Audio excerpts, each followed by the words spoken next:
It was supposed to be a quiet escape.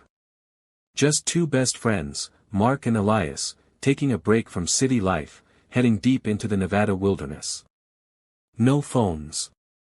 No work. Just nature. They hiked for hours, letting the dusty trails and the endless desert sky pull them into a world far from their routines. They had just crested a small ridge when Elias stopped suddenly, squinting at the horizon. "Do you see that?" he asked. Mark followed his gaze. A wild Mustang stood alone, down by a dried-up riverbed. It wasn't running, not even moving much. Just standing there, sides heaving, like it had come a long way and had nowhere else to go.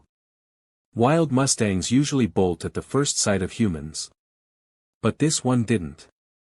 Something was wrong. They could feel it. Mark slowly walked closer, arms relaxed, voice low and calm. The Mustang backed up slightly, limping as it moved. Elias noticed the injury first, a deep cut on its hind leg. But that wasn't what stopped him in his tracks. There was something under the horse.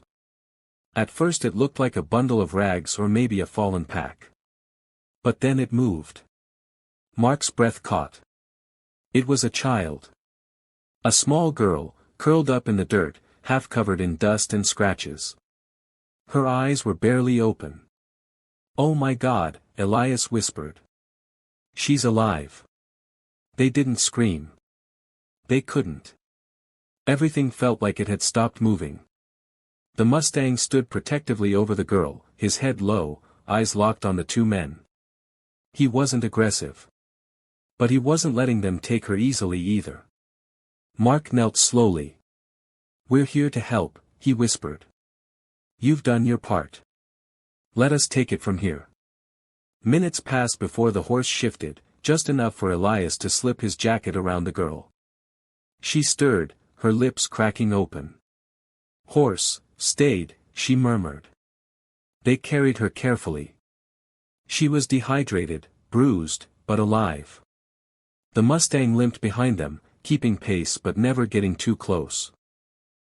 When they reached their camp hours later, Mark managed to climb a small ridge to get a weak cell signal. Rescue was on its way. A helicopter arrived just before sunset. As the paramedics lifted the girl into the chopper, the Mustang turned and disappeared into the desert.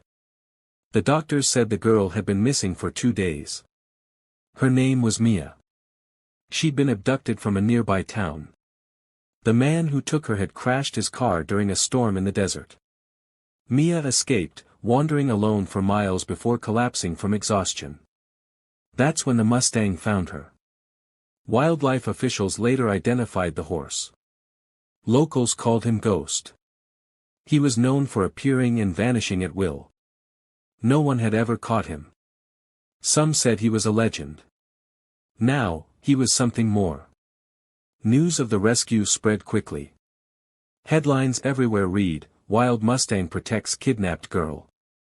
Mark and Elias gave interviews, always telling the same story. They hadn't saved the girl. The horse had. Mia recovered fully.